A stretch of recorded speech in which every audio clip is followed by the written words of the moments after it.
Para los que conocen el gran lago de Chapala, asentado entre los estados de Jalisco y Michoacán, les parecerá increíble la resistencia indígena que por más de 4 años, entre 1812 y 1816, tuvo lugar en la isla Grande de Mezcala, a la que los oprimidos habitantes de la ribera transformaron arquitectónicamente, convirtiéndola en un baluarte inexpugnable por el ejército del Imperio Español.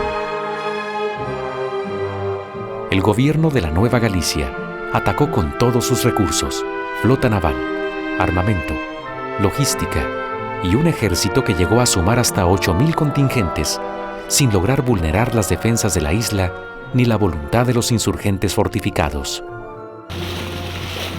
La Isla Grande de Mezcala es un lugar inédito para la mayoría de los mexicanos. No obstante, cautiva poderosamente la atención de historiadores, cronistas, arqueólogos y antropólogos, ya que preserva patrimonio arquitectónico y múltiples vestigios, reflejo de diferentes fases históricas del país. La compleja historia de la isla de Mezcala comprende 3 etapas.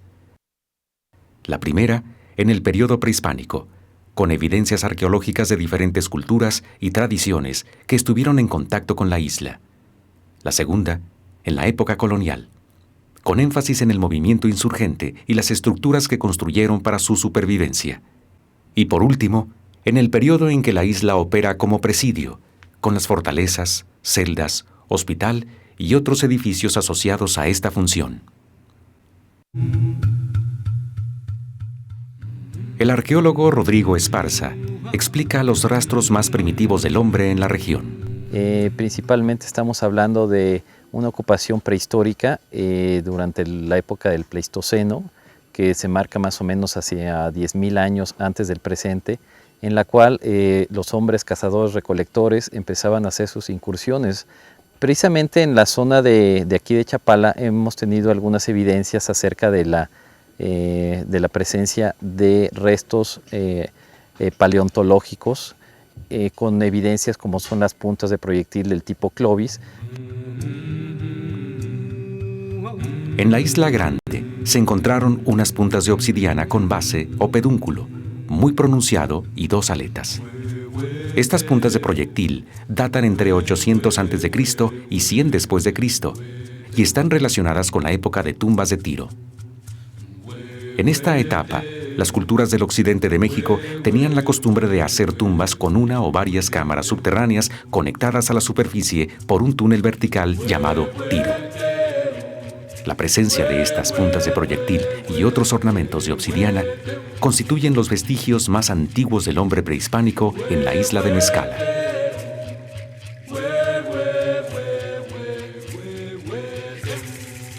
En la parte sur del inmueble, conocido como Casa Fuerte, se detectaron restos de piezas cerámicas similares al estilo Teuchitlán rojo sobre blanco, además de navajas de obsidiana que son producto de una civilización conocida como la tradición Teuchitlán.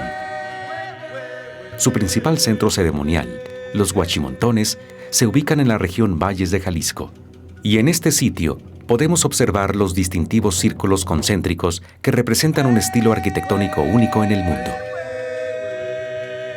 En la región noroeste del lago de Chapala, el doctor en antropología Phil Weigand localizó en el rancho El Molino y en Jocotepec 2 sitios con recintos circulares.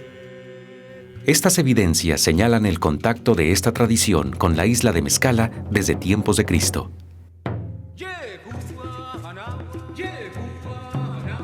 El equipo de prospección arqueológica refiere que el material prehispánico más abundante en la isla son bordes engargolados. Son característicos del periodo clásico y se ubican alrededor de 200 al 700 después de Cristo. Y hacen parte de un complejo cerámico más amplio llamado o denominado Iztépete Grillo. Este complejo está relacionado con el célebre Iztépete de Zapopan, en la zona urbana de Guadalajara. En las cuencas del Lerma inferior y de Chapala, en la zona de San Gregorio y cerca de San Pedro Caro, existen 6 sitios con este tipo de plataformas grandes y planas. En la isla se descubrieron navajillas prismáticas de obsidiana con un terminado más fino, que constituyen una nueva tecnología lítica no existente con anterioridad en el occidente de México, relacionadas con una tradición conocida como Aztatlán, de 850 a 1350 después de Cristo. Los sitios arqueológicos que tenemos relacionados con estas navajillas prismáticas de tradición Aztatlán es el sitio de La Peña, que está un poco más ubicado hacia lo que es la cuenca de Sayula. Tenemos también el sitio de Tepehuaje, Cojumaclán y Tizapán el Alto. Estos sitios están en la parte sur de la ribera. La cerámica más tardía reafirma la constante presencia de los habitantes prehispánicos de la ribera con la isla de Mezcala. Hemos recuperado dos fragmentos de lo que parece ser, de acuerdo a estudios estilísticos, el tipo Huizla, en específico la variante Huizla polícroma, que nos ubica dentro de un horizonte cronológico en lo que es el posclásico tardío mesoamericano, alrededor de entre el 1250 hasta la conquista española. De acuerdo a las evidencias, la isla de Mezcala es un punto donde convergen diferentes culturas y tradiciones en un periodo muy largo de tiempo, más de 2000 años, y cada una le atribuye un significado ritual propio, como ocurre en el caso de los huicholes. En el año de 1897, Frederick Starr realizó el primer estudio importante sobre la zona. Cuando Starr llegó a Chapala, el nivel del lago había descendido y en las playas de la ribera y de las islas encontró multitud de figurillas miniatura y ollitas de manufactura doméstica. Desde épocas muy antiguas se han encontrado una gran cantidad de figurillas que están relacionadas precisamente a lo que son las creencias hacia el agua. Esparza explica que las islas siempre fueron consideradas como lugares sagrados, llenas de un culto religioso que se enfocaba a sus ancestros. Tal es el caso de la isla de Mezcala, a la cual se realizaban peregrinaciones para depositar ofrendas y realizar ceremonias de distinta índole. Al respecto, el cronista local de Mezcala, Exiquio, indígena orgulloso de su pueblo, tradiciones e historia, encontró en la Crónica Miscelánea de la Santa Provincia de Jalisco una relación escrita por Fray Antonio Tello, en la cual se describe un ritual relacionado con el lago de Chapala. Se pronuncia Nacastequilistli o Nenacastequilistli, que quiere decir Nehuatl es yo, Nacastli es oreja, Tequía es cortar y Estli es sangre. Este era un rompimiento de los lóbulos de la oreja con pequeñas puntas de flecha. Se dejaba que la sangre goteara a una pequeña ollita, caía 1, 2, 3 gotas de sangre y lo arrojaban como una ofrenda de sacrificio. A 2 kilómetros del pueblo de Mezcala, en los restos de lo que hoy conocemos como el antiguo Mezcalán, y en toda la región, se localizaron varios petrograbados, cuyo propósito usual era marcar sitios sagrados y el culto a la naturaleza. La ubicación de ciertas islas o ciertos petrograbados señalando o vocacionando, se dice, vocacionando una geografía, y que esa geografía tiene que ver con una concepción del mundo o un mito de origen del mundo. Al norte de la isla grande de Mezcala, la investigación se dirige hacia un escurrimiento natural conocido como la Barranca del Toro. Entre la espesa vegetación se descubren pinturas rupestres plasmadas en las paredes de las formaciones rocosas. Diferentes estilos de representación del ritual, desde las representaciones de caza, que tiene que ver con la fertilidad, más del formativo, y hasta las del clásico, donde ya hay formalmente una indicación de una reunión de gentes para hacer un ritual, y del posclásico, por lo menos de la tradición de Aztatlán, que es más o menos del siglo XI, XII, donde aparecen ya individuos señalando un ritual en específico que tiene que ver, todos tienen que ver con el agua. Aparentemente su orientación es la que le está indicando que Mezcala forma parte de la geografía sagrada y del espacio del mito y del ritual, por ende. Diferentes investigadores han descubierto a lo largo de la ribera de Chapala más de 60 sitios prehispánicos. Para cuando los españoles llegaron a la región, el nuevo gobierno colonial produjo grandes cambios en la idiosincrasia de los naturales. Los indígenas se apropiaron de los dogmas cristianos impuestos por los conquistadores, pero de forma heterodoxa, incluyendo ídolos prehispánicos y curanderos. Pero el conflicto más importante con las autoridades eclesiásticas tuvo su origen en el impuesto que les exigían a cambio de impartirles los sacramentos. En aquel tiempo había que pagar derechos parroquiales, o sea, aranceles parroquiales por bautizos, matrimonios, defunciones. Otro conflicto de gran magnitud fue la codicia de los hacendados. Las haciendas ejercían presión sobre los pueblos de indios, ya que requerían tanto tierras como trabajadores permanentes. El valor de la tierra aumentó y las autoridades restringieron los derechos comunales de los pueblos al expropiar sus propiedades para otorgárselas a los propietarios privados.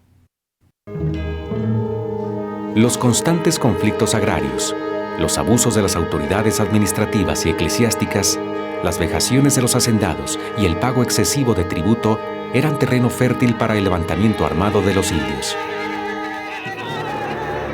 Por ello, José Antonio Torres, comisionado por Hidalgo para insurreccionar pueblos y ranchos, inmediatamente obtuvo seguidores en la Ciénega de Chapala para luchar en contra del gobierno español.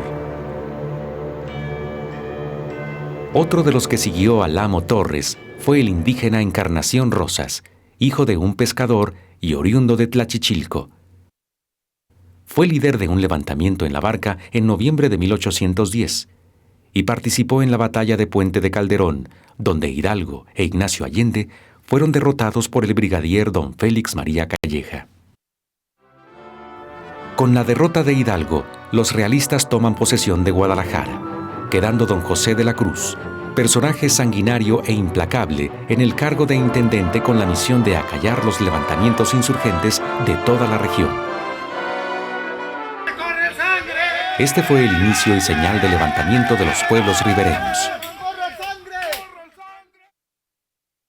Dos relaciones del movimiento insurgente en Chapala fueron escritas por dos de sus líderes principales. El presbítero liberal Joseph Marco Castellanos, criollo, hijo de campesinos, nacido en La Palma, Michoacán, en el año de 1752.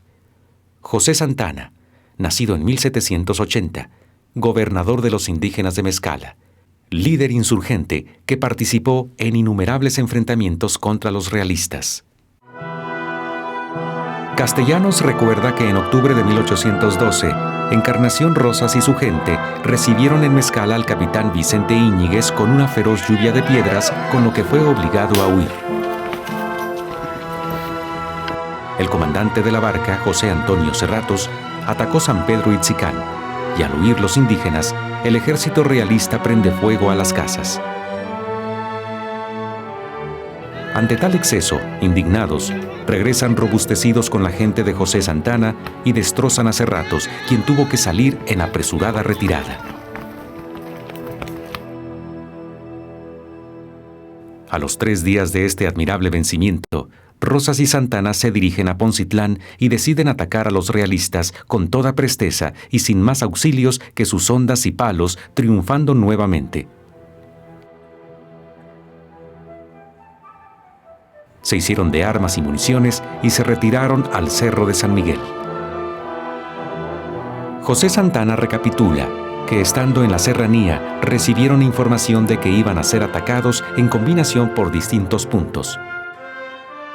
Por el Zapote, Manuel Pastor. Por el Comal, Pedro Celestino Negrete. Por lo que deciden ampararse de la naturaleza. Se embarcaron en poco más de 200 canoas y en reunión de 1000 hombres del pueblo de Mezcala y de San Pedro Itzicán y se situaron dentro del mar Chapálico en el islote nombrado de Mezcala.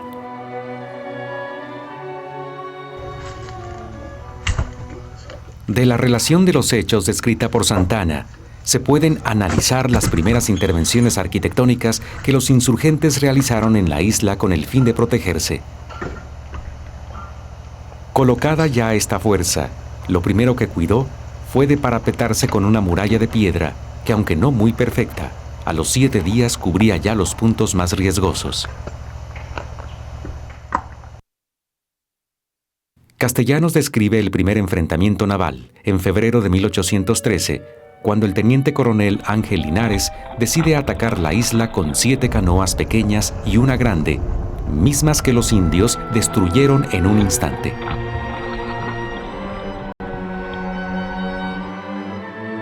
Don José de la Cruz escribió al virrey don Félix María Calleja para informarle del desastre en el lago de Chapala, donde había muerto el teniente coronel Ángel Linares con otros destacados militares. Después de las derrotas en Mezcala, San Pedro Ixicán, Poncitlán y en el lago de Chapala, don José de la Cruz mandó instalar en Tlachichilco, casi al frente de la isla, un campo de 1,200 hombres de todas armas, e hizo construir varias embarcaciones de capacidad y traer otras del puerto de San Blas. Este es el fuerte de San Roque en Tlachichilco, creada según los conocimientos de ingeniería y estrategia militar de la época, del cual solo quedan los restos del muelle y del astillero. Mientras tanto, los isleños también hacían preparativos. Santana indica que en esos días, en la isla, se cuidaron de acopiar víveres trayéndolos de la costa de Tizapán. Pusieron sus oficinas de pólvora y balas, introdujeron 13 cañones que trajeron de los reyes, fabricaron sus jacales e iglesias y perfeccionaron su muralla de tal suerte que al ras del agua, con una contramuralla de piedra, se defendía a la primera y evitaba la fuga de los ignorantes que llegaban a tocar entre ambas. Las construcciones insurgentes referidas en los documentos históricos se pueden analizar utilizando un plano antiguo que ostenta el título Vista de pájaro de la isla de Mezcala. El plano, de autoría anónima, es propiedad de la familia del historiador del siglo XIX, don Alberto Santoscoy, quien deduce fue ordenado por el intendente don José de la Cruz, argumentando que se trata de un plano militar, hecho por mano experta, y en base a la información obtenida en las declaraciones de prisioneros de guerra. Santoscoy calcula la fecha del plano para 1815. Para el momento de la construcción del fuerte de San Roque, Santana señala que se pusieron oficinas de pólvora y balas. La historiadora Carmen Castañeda localizó en el archivo de la Real Audiencia de Guadalajara una declaración tomada al reo indígena Eusebio María Rodríguez. Preguntado que dónde tenían la casa de la pólvora y de dónde se las mandaban, contestó que cuando él se salió se les quemó la que tenían y que quedaban formando los cimientos para hacer otra en la plaza de armas y que la pólvora la fabrican en la misma isla con salitre que les mandaba José María Mireles de Tizapán. En Vista de pájaro se indica la presencia de varios cuarteles con la letra J. La arquitecta Lisa Noemí considera que en uno de estos cuarteles se encuentran los restos de una casa de pólvora. En el caso de Mezcala, así se da, es un muro de mampostería, el que circunda o delimita el edificio, lo encierra. Consideramos que por lo cerrado de la estructura del edificio, ahí es donde debió ser la fábrica de pólvora. Esta hipótesis encuentra fundamento en tratados de arquitectura militar, así como en planos de almacenes de pólvora de la etapa colonial. En este sentido, la edificación presenta un conjunto de medidas arquitectónicas para el resguardo del peligroso elemento, ya que se encuentra rodeado de un muro perimetral de piedra dispuesta en forma de talud, en mampostería en seco, con puntos de vigilancia y de acceso a la fábrica situados estratégicamente, donde se destaca un bastión para vigilancia ubicado en el extremo sur.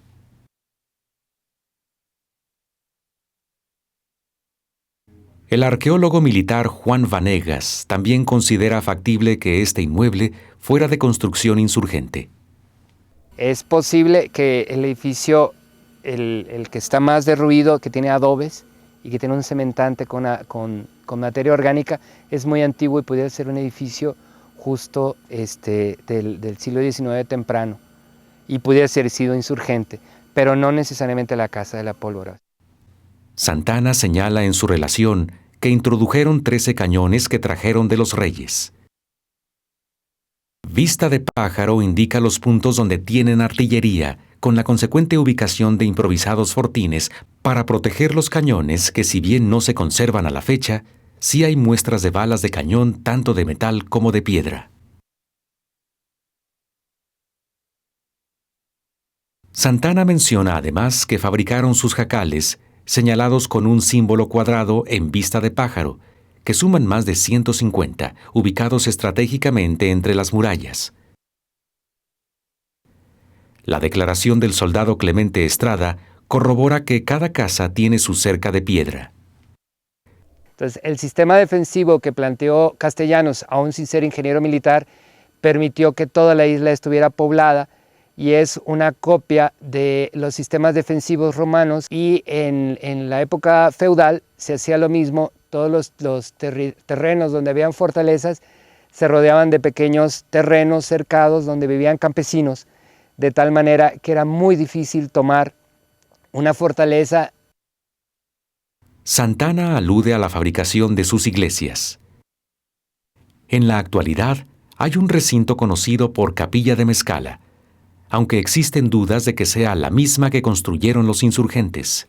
Es una capilla de una sola nave y tiene una pequeña habitación a un lado que corresponde a la sacristía, realizada prácticamente en piedra, pero también ya incorporan el uso del tabique. El macizo de la fachada principal está compuesto además de 2 torres adjuntas correspondientes a campanario y sotocoro. Juan Vanegas explica que las características arquitectónicas de esta obra no corresponden a la breve etapa insurgente. La iglesia, en todo caso, es una iglesia moderna, es una iglesia del siglo XIX en su estructura, que pudiera estar desplantada sobre una iglesia o capilla anterior. Sin embargo, la capilla anterior no tenía la factura tan formal como la que está detrás de nosotros. Es una iglesia, los cerramientos, los muros laterales son muy del 19, los materiales también son del 19, y 19 no tan temprano.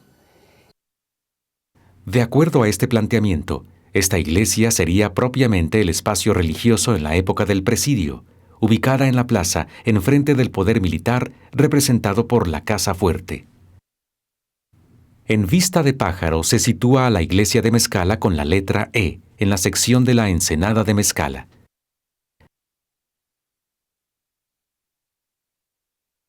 Este planteamiento hipotético coincide con varias declaraciones y reportes de la época, como la del prisionero Eusebio María, quien respondió que el mejor desembarcadero es en la ensenada que mira para el poniente junto a la capilla de Mezcala, que es justo el lugar indicado en el plano. Para confirmar esta hipótesis, indagamos otras referencias documentales localizando en una copia del plano de José María Narváez, con fecha de 1817, la referencia a la iglesia de Mezcala con el número 3, exactamente en el mismo sitio señalado por Vista de Pájaro y por los interrogatorios. En este lugar hay restos de estructuras que no se sabe si corresponden a la iglesia o a una tenería, por la presencia de varias piletas para el agua, necesaria en el proceso de curtiduría. El plano de Bustamante ubica en este mismo sitio una tenería con la letra G. Sin embargo, este plano es posterior, con fecha de 1824. Las referencias documentales corroboran la hipótesis de que en este sitio primero se edificó la iglesia de Mezcala y posteriormente la tenería. En un documento de entrega de la isla de Mezcala del gobierno federal al estatal, en 1826, incluida en la obra de Alberto Santoscoy, se describe una galera, un edificio de calicanto destinado para víveres, que fue conocida antes por la iglesia de San Pedro Chiclana o San Pedro Ixicán, y que posteriormente se convirtió en celdas para los presos. La arquitecta Lisa Noemí piensa que dicha galera se refiere a unos galerones que se encuentran en punta sur de la isla, y que esta fortaleza, por lo tanto, fue la iglesia de San Pedro Ixicán. Sin embargo, en Vista de Pájaro, se localiza a la iglesia de San Pedro Ixicán con la letra D en la sección este de la isla. En la actualidad, este punto concuerda con la ubicación de uno de los cuarteles, en donde Vanegas plantea que se pudiera encontrar la iglesia de San Pedro referida en el documento de entrega de la isla. Técnicamente la isla aparentemente estaba dividida como por secciones. Los de San Pedro Ixicán estaban en una sección, los de Mezcala en otra, e incluso habían de otros pueblos, y cada uno formaba como su pequeña congregación. Hay un edificio que tiene alusiones religiosas, hay un contramuro que pudiera hablar de una capilla o de una iglesia. En el plano de Vista de Pájaro aparecen varios cuarteles marcados con la letra J, que coinciden en su posición con tres estructuras actuales. El primer cuartel es el que se encuentra más cercano al Morro del Norte. Como mencioné, es un edificio de forma cuadrangular y lo definen 4 crujías a un patio central. Tú accedes por un zaguán que conserva los pisos y el trazo original del empedrado. La construcción presenta en sus costados sur y oeste 2 crujías aún en pie y 2 más por el norte y oeste, de las que solo se reconocen una columna y los arranques de muro. Las habitaciones en las crujías son 8, que se pueden reconocer por no haber perdido aún su conformación original. Los muros tienen entre 80 y 120 centímetros de espesor, con un relleno de tierra al centro. Los sistemas constructivos donde encuentras tierra al centro o están conformados con tierra tienen que ver directamente con el impacto de las balas o de cañones en la estructura. El cuartel que se encuentra en el punto intermedio es un inmueble compuesto de un solo patio en disposición arquitectónica cuadrada, en el que se reconocen aún el arranque de los muros que conformaron una crujía de 2 o 3 habitaciones. El muro perimetral del inmueble es de piedra en mampostería en seco. El último cuartel, más cercano a Punta Sur, es un inmueble que se compone de 2 estructuras que por medio de un callejón se comunican entre sí. El primero corresponde a una troje de 2 naves, las que presentan por el este 3 grandes y masivos contrafuertes externos y 2 más por el interior. Este es el recinto que Vanegas plantea como la posible iglesia de San Pedro. En la segunda sección que conforma este inmueble, se encuentra lo que para la arquitecta Lisa pudiera ser la Casa de la Pólvora. Regresando a los hechos históricos, la relación de Marco Castellanos revela 25 enfrentamientos en el transcurso de la guerra en la región. Como la gente de la isla se había impuesto tanto a la guerra, no estaba a gusto cuando no se les presentaba la ocasión de batirse. La historiadora Carmen Castañeda encontró en el Mentor de la Nueva Galicia documentación de más de 50 acciones bélicas, lo que da credibilidad a las afirmaciones de Santana de que efectivamente los enfrentamientos eran diarios. De la Cruz apresuró la elaboración de los buques que ordenó traer del puerto de San Blas, que llegaron finalmente en junio de 1813. Para el día 20 de junio, dio la señal al coronel Celestino Negrete de atacar la isla de Mezcala, con lo que da inicio el segundo enfrentamiento naval a gran escala. A las 2 horas de que zarparon las embarcaciones desde Tlachichilco, llegaron frente a la isla y la atacaron por el noroeste.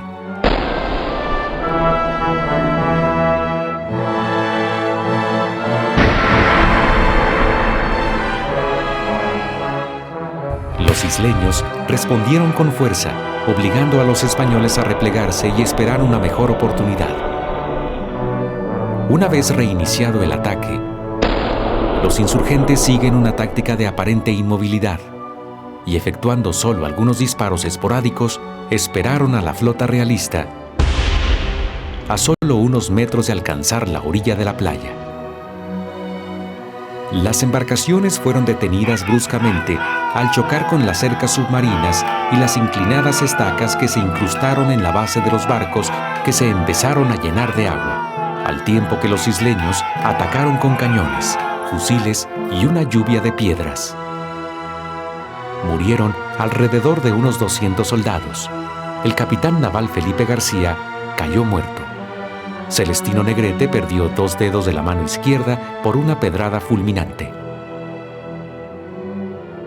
Cuando don José de la Cruz recibió la noticia, reventó en cólera y posteriormente tomó varias medidas al respecto.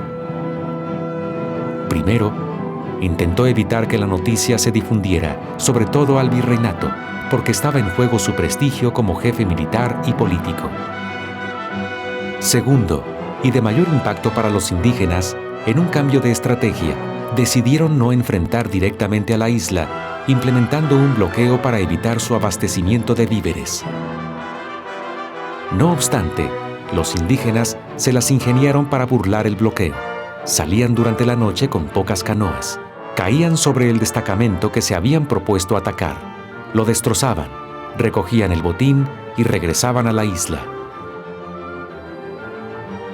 La tercera medida emprendida por De la Cruz fue impulsar acciones decididas de investigación para obtener información sobre sus enemigos, sus sistemas de defensa y abastecimiento. El método que más utilizaron fueron los interrogatorios efectuados a los rebeldes que tomaban presos. La declaración del indio José Andrés, en octubre de 1813, poco después de la derrota de Negrete, revela detalles de las cercas de piedra. Que 2 había cubierto el agua, y otra, que hicieron atrás, casi la había tumbado toda por varios parajes. Al parecer, la principal intervención arquitectónica realizada en la isla por parte de los insurgentes fueron precisamente estas albarradas. El cálculo es de más de 5.000 toneladas de piedra que se movieron de un lado para otro para hacer estacadas, para hacer las cercas subacuáticas. A los realistas les interesaba saber en qué puntos de estas bardas sumergidas estaban las entradas para las embarcaciones indígenas. El reo Eusebio María, al ser preguntado al respecto, contestó que el mejor desembarcadero es en la ensenada que mira para el poniente junto a la capilla de Mezcala. En diciembre 31 de 1814, para corroborar los datos proporcionados por el indio Andrés, Eusebio María y otros informantes, De la Cruz envió un equipo de buzos yaquis a realizar un reconocimiento de las cercas en la isla de Mezcala. Entonces los buzos yaquis son dejados en la ensenada del Palo Blanco y sondean toda la parte hasta la punta del Morro Norte. Y en el informe que le hacen a José de la Cruz, en este caso a José Navarro, le dicen que todo lo que es la parte de la ensenada del Palo Blanco, ahí se puede desembarcar. Que para la parte norte no lo pueden hacer porque hay mucha piedra. Precisamente, en Vista de Pájaro de la isla de Mezcala, se ve reflejada toda esta información. La construcción y mantenimiento de estas murallas se perfeccionaron a tal punto que en este plano de 1815 se observan 5 murallas, 3 que corren a lo largo de la isla con murallas zigzagueantes entre una y otra, y 2 marcadas con puntos porque están debajo del agua. Con la letra K se indican las cercas de piedra de 3 varas de ancho y con la Y sitúan las entradas que tienen para sus canoas. Actualmente, todavía se pueden apreciar restos de estas murallas que rodeaban todo el conjunto de la isla. Para 1815, De la Cruz ordena un estudio batimétrico sobre el lago. El plano geométrico del lago de Chapala, elaborado por don José María Narváez, alférez de fragata y primer piloto de la Marina Real. El objetivo del mapa es ubicar rumbos de navegación con las profundidades anotadas. Era porque no conocían el lago, entonces lo que hicieron fue repetir la arquitectura de la carpintería de ribera marítima con quillas muy profundas. Quien conoce el lago sabe que una quilla profunda se embarranca rapidísimo, se queda en un callo. Los isleños, a pesar de las condiciones adversas, continuaron dando fuertes reveses a las tropas de la Cruz, como el robo de las falúas Santa Teresa y Fernando en su trono. Por lo que De la Cruz presionó aún más el bloqueo y ordenó destruir y quemar todos los pueblos y sembradíos a lo largo de la ribera de Chapala. Sin otro punto de resistencia en la región, De la Cruz reforzó el destacamento llegando a tener 8.000 hombres destinados a evitar que los insurgentes consiguieran abastecimiento. Para 1816, el hacinamiento, la insalubridad y la carencia de alimentos trajeron a la isla un nuevo factor aniquilante, una terrible epidemia de tifo que terminó por mermar esa integridad física necesaria para mantenerse en el rigor del aislamiento y la lucha permanente. De la Cruz se traslada a Tlachichilco para reiterar el indulto a los ribereños. Finalmente, Santana, Castellanos y los insurgentes consideran que la situación es insostenible. Deciden entregar la isla y regresar pacíficamente a sus pueblos.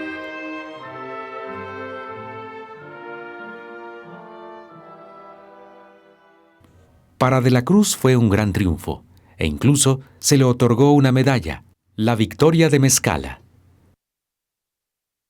No obstante, José Santana cuidó de dejar en claro las condiciones en que habían entregado la isla, no como una derrota, sino como una capitulación, ya que De la Cruz les ofreció condiciones únicas no vistas en ningún otro capítulo de la independencia de México. Don José de la Cruz les ofrece restitución de sus tierras, lo que siempre habían estado luchando. Les ofrece también animales, o sea, bueyes para ayudarse en la labranza, instrumentos de labranza, semillas, les ofrece, o sea, pues su principal modo de vida, ¿no? Don José de la Cruz siempre quiso convertir a la isla en una prisión que representara el poder de las fuerzas reales, situación que cambió radicalmente su función, transformándose de un sitio de lucha por la dignidad y la libertad a un lugar de represión e ignominia. De la Cruz inicia en 1817 las obras del presidio con trabajo forzado de presos insurgentes traídos desde el fuerte de San Roque en Tlachichilco.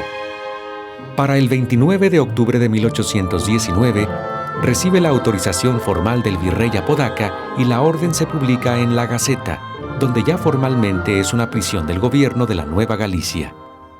Se le atribuyen la construcción de 2 fortalezas, una conocida como Casa Fuerte al centro de la isla y otra en la punta sur. La Casa Fuerte era el lugar que servía de habitación y resguardo en caso de sublevación para el comandante o gobernador de la isla, así como para los alcaldes, el capellán, el médico y la guarnición militar. El modelo que tenemos aquí es un híbrido, tiene elementos que todavía recuerdan a las fortalezas coloniales, con el foso, con los puentes levadizos, los pasos de ronda. La salvedad aquí es que ya se introduce la tecnología y la ingeniería militar ya del siglo XIX. Técnicamente es un fuerte. La novedad es que presenta únicamente 2 bastiones en los extremos contrarios. Por las mejoras en la artillería, el aumento de rango de tiro y de la precisión, se obtienen 160 grados de cobertura, por lo que ya no se requieren baluartes en las 4 esquinas. El gobierno de la Nueva España levantó por lo menos unas 15 fortificaciones en México con características similares. El gran valor de la fortaleza presente en la isla de Mezcala es que es la mejor conservada y que preserva el programa arquitectónico de plaza, taludes y áreas desprotegidas para cubrir los rangos de tiro. La función de este inmueble no se limitó a la operatividad del presidio. Era un símbolo de poder, un fuerte para evitar que la isla fuera retomada por la insurgencia, ya que el clima de beligerancia en la región estaba latente. La Casa Fuerte está incluida en un plano de la isla de Mezcala, situada al sureste del campamento de Tlachichilco, a distancia de 3 millas y media, con fecha implícita de 1824. En este plano también se incluye la fortaleza en Punta Sur, de la cual no se sabe a ciencia cierta cuál era su función. Básicamente son 2 celdas que debieron tener bóvedas de cañón corrido y un pequeño vestíbulo en el cual debió existir algún tipo de elemento para encerrar a los presos. Al analizar los reglamentos del presidio, Exiquio, de igual forma, plantea que los galerones de Punta Sur se utilizaban para recluir a los presos. Hay un documento de 1829, hay un documento de 1831, hay un documento de 1835 que te indican que eran los galerones, eran las prisiones. Sin embargo, el plano de Bustamante no señala las celdas en este sitio, sino un presidio viejo, marcado con la letra B a un costado de la casa fuerte. En la actualidad no existe ninguna estructura en este sitio, aunque existe documentación de un presidio viejo, en malas condiciones, construido con materiales perecederos. Para Juan Vanegas, estos galerones son más bien un hospital. La lógica interior de dos galerones se parece mucho a la de los hospitales, comparando con planos, no así a celdas de castigo. Otro elemento que sostiene la posible existencia aquí de una zona de moribundos o de hospitales eran los vientos. Hasta el siglo XIX se pensaba que el aire era el que contagiaba. Los documentos dicen que justo había que retirar a los enfermos porque el aire que botaban por la nariz enfermaba a los demás. Entonces los hospitales se ponían en las zonas más aireadas posibles. Las epidemias en la isla provocaron el nivel más alto de mortalidad en prisiones conocidas, por lo que era necesario un espacio de retiro donde no estuvieran tan bajo control y pudieran tomar sol con grillete. Un documento que pudiera apoyar esta hipótesis es el citado por Santoscoy de la entrega de la isla al gobierno estatal, que describe un hospital como 2 salas de calicanto con su techo, venido abajo lo más de él. Sin embargo, el plano de Bustamante señala el hospital más al extremo de la punta sur, en un área que colapsó. El recinto indicado con la letra D representa una forma muy aproximada al que podemos ver actualmente y es señalado como galerones para obrajes. La presencia de un foso con puente levadizo que cerraba desde afuera nos da la certeza de que lo que hubiera en Punta Sur debía estar en extrema vigilancia. En 1821 se clausura el presidio por orden transmitida por Pedro Celestino Negrete. En 1823 se reabre la prisión por instrucción del gobernador Luis Quintanar. Para septiembre de 1824 se clausura nuevamente y se ordena la conducción de presos y pertrechos a San Blas. En este punto es necesario retomar el destino de los edificios insurgentes, ya que no aparecen señalados en el plano de Bustamante, posiblemente porque su objetivo es otro, como parte de la organización y estrategia militar de un presidio, pero tampoco podemos descartar la posibilidad de que hubieran sido destruidos por De la Cruz tiempo después de la capitulación, o simplemente que no resistieran el paso de los años. El 28 de abril de 1826 se publica el decreto federal para la entrega de la isla del presidio a Jalisco. Para el 8 de julio del mismo año se realiza la entrega física de la isla. El comisionado para recibirla elabora un inventario donde describe la casa fuerte, el hospital, y de los insurgentes únicamente hace referencia a la iglesia de San Pedro Ixicán como una galera destinada para víveres.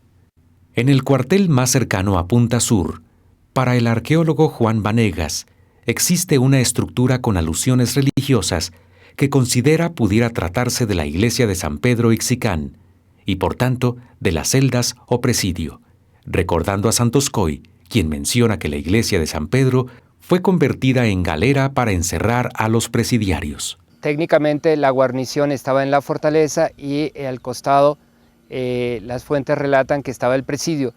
El presidio más temprano que se relata del momento en que la prisión española se entrega al gobierno ya constituido de México, menciona una prisión de materiales perecederos. Se menciona que les traspasaba el agua, la humedad, la lluvia, el sol y estaban en condiciones humanitarias realmente graves y por eso se pide la construcción de un presidio formal y este presidio se hace técnicamente reutilizando las ruinas de lo que pudiera haber sido edificaciones construidas durante la época en que los insurgentes se guarnecieron en la isla. Para Vanegas, alrededor de las celdas habilitadas en la iglesia de San Pedro, existió un área de cocinas, de bodegas, incluso obrajes, ya que observa en la arquitectura y los materiales, muros irregulares y cementantes más blandos, la posibilidad de una sección más utilitaria que militar. En la parte posterior a la casa fuerte se encuentra un inmueble que se le conoce como la celda de castigo. Es un edificio de forma cuadrangular que está construido sobre una base y presenta 2 niveles de altura. Esto quiere decir que el edificio muy probablemente fue diseñado para tener una visión amplia de lo que ocurría a los 360 grados de la isla. Es decir, dentro de la arquitectura militar se le puede conocer como caballero alto o se le puede conocer como atalaya. La forma como está colocada la piedra, el cementante a base de arena y baba de nopal con pedruscos y la presencia de basaltos labrados en la parte superior son características que no se encuentran en ningún otro edificio en la isla. Estas particularidades hacen pensar a Vanegas que fue construida en el siglo XVII. Caballeros altos se le llama en los baluartes, o en islas o en lugares fortificados, a la torre más alta, desde donde estaban los vigías que miraban a los barcos llegar, o a los piratas, y son los que justo daban alerta a las guarniciones de que se acercaba algún amigo o enemigo.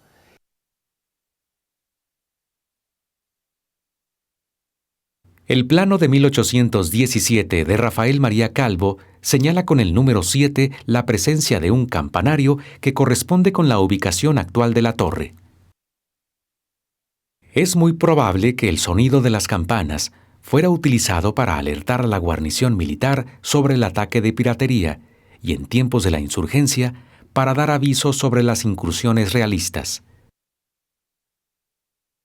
El refuerzo que se nota en la parte inferior hace viable la hipótesis de que esta edificación fuera reutilizada posteriormente como celda de castigo.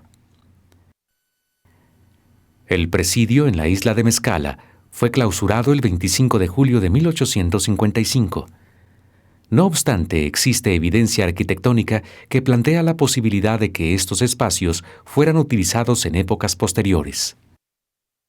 El cuartel más cercano a Punta Norte demuestra en la percepción de Vanegas una arquitectura completamente diferente a los otros, en un estilo más cercano al periodo porfirista. Técnicamente, revisando los edificios, especialmente las habitaciones por dentro, tienen un plan arquitectónico mucho más moderno que los demás. Los corredores, el tamaño de las ventanas, los derrames de las puertas, las proporciones ya son mucho más modernas que en los otros edificios. Otra prueba de reutilización e intervención arquitectónica es la casa fuerte. Por lo menos hay 3 épocas de remozamientos. Las entradas a las habitaciones no son los tamaños de las puertas y la subdivisión no es la original. Simplemente fueron de los cuartos normales que se hacían, de las habitaciones normales con baños compartidos o manejos hidráulicos. Para el porfiriato se crean como departamentos, con baño separado, con alacenas inclusive que no existían. Los marcos se levantan, hay mucha más luz. En toda la isla se ha encontrado gran cantidad de piezas de cerámica mayólica en diferentes estilos y calidades, que demuestran que fue habitada en etapas posteriores a la clausura en 1855. Tanto la arquitectura como las evidencias cerámicas plantean entonces la posibilidad de que el presidio fuera utilizado para la etapa porfiriana y de hecho existe un decreto del gobernador Francisco Tolentino con fecha del 27 de septiembre de 1883 que establece la isla de Mezcala como un establecimiento de corrección penal para delincuentes jóvenes. Sin embargo, en un documento del Archivo Histórico del Estado de Jalisco, se habla de que dicho decreto del gobernador fue aprobado por el Congreso, pero nunca se llevó a cabo. De la contradicción entre los documentos y las evidencias cerámicas y arquitectónicas, surge la interrogante sobre el uso que se le dio a la isla a finales del siglo XIX. Y luego viene una parte que ciertamente es de oídas, de tomarlo de la prensa y de la literatura y de la tradición oral, que es la parte como de historia negra de la isla de Mezcala, que se dice que se trajeron presos políticos a Mezcala durante el momento previo a la revolución, y que en Mezcala hubieron destacados intelectuales que de pronto desaparecen del medio público y no aparecen registrados en otras prisiones, y pareciera que su destino real fueron traídos en secreto a la isla de Mezcala. Y eso, bueno, forma parte de la historia negra de Mezcala de la época de Don Porfirio. Estudios posteriores proporcionarán mayor certeza en las funciones de los recintos que conforman el patrimonio histórico de la isla de Mezcala. Las excavaciones arqueológicas descubrirán posibles estructuras prehispánicas. Las calas y estudios formales en los edificios coloniales revelarán vestigios que permitan argumentar algunas de las hipótesis y desechar otras. Hasta el momento, somos testigos de los planteamientos preliminares de un grupo de expertos que efectivamente guiarán el rumbo de las investigaciones en el futuro próximo.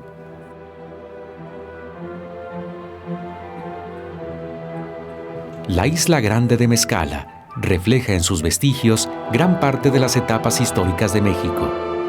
A partir de la época prehispánica, desde 400 años antes de Cristo, hasta la época colonial, donde culmina como baluarte de la insurgencia indígena en la ribera de Chapala, y finalmente como presidio para sofocar posibles rebeliones en la región, y en el México independiente como un centro penitenciario al servicio del Estado de Jalisco.